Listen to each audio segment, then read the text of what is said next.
Bonjour, bonsoir. C'est la 5e partie et dernière partie du thème l'habillement, une grande affaire sociale.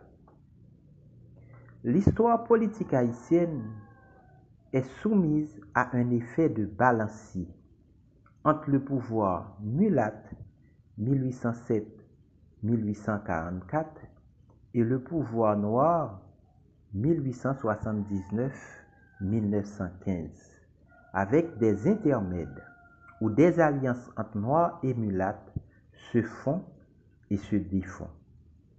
Deux gouvernements, celui de Faustin Soulouque et celui de Sylvain Salnave, ont eu l'effet de piqûre de moustique contre les intérêts du haut commerce et de l'Église.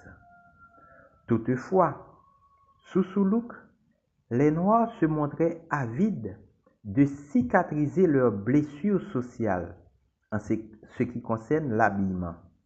Et par la corruption, ils ont entrepris des bouchées doubles en vue de rattraper le temps perdu à partir du 16 avril 1848.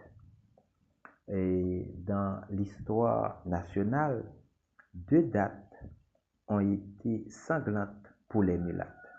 Sous Soulouque, le 16 avril 1848, et sous Lysius Félicité Salomon, les 22 et 23 septembre 1883. Mais on pourrait ajouter également sous Florville Hippolyte en 1891 lors de la fête Dieu. Soulouque était un importateur pour l'armée haïtienne, tâche qu'il effectuait au détriment du trésor public avec la complicité du noiriste Lysius Félicité Salomon, ministre du Commerce, durant son règne. Par souci de longévité, le ministre Salomon s'est montré plutôt prudent et modéré. Donc, Salomon a eu un sort différent des deux anciens ministres de l'instruction publique, Francis Jean-Baptiste et Honoré Ferry.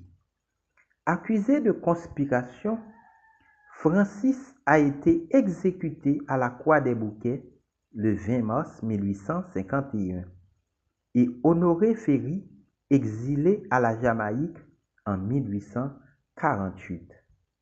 Même les 43 Odds, les hommes au pouvoir en 1843-44, ont délaissé leurs bonnes intentions pour adopter les privilèges du pouvoir, surtout les épaulettes et l'habillement des officiers supérieurs.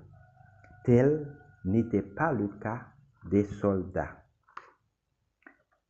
En guise de conclusion, l'habillement est synonyme de prestige, de pouvoir et d'appartenance sociale en Haïti.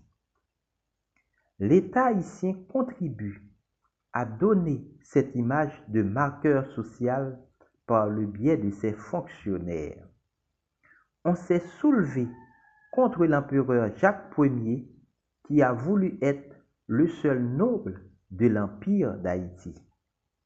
Le roi Henri Ier a été acculé au suicide du fait d'avoir la mainmise familiale de la royauté. L'empereur Faustin Ier est parti en exil car lâché par tous ces sbires qui n'ont pas résisté aux sirènes de l'Occident dénonçant les soulouqueries du Second Empire d'Haïti. Même un Karl Marx qui a pourtant ignoré la révolution haïtienne.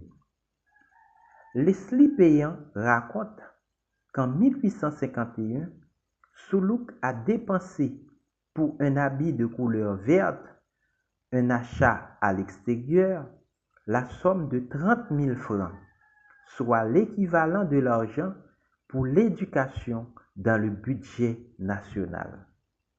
Grâce à la corruption et de juteuses rémunérations, le trésor public a été épuisée au détriment des politiques de l'éducation et de la santé. Hélas, on n'a qu'à consulter un calendrier national pour voir le nombre de jours alloués aux fêtes nationales et patronales, des occasions de se pavaner en des vêtements chics sans une contrepartie financière pour nos tailleurs et couturières. Quant à moi, votre serviteur, les tailleurs Hippolyte Aristide et Carlo Zéphir m'ont prévenu. Quand ma bourse sera remplie, je ne viendrai plus à leur atelier de couture. Pas de commentaires. Merci, c'est la fin du titre L'habillement, une grande affaire sociale.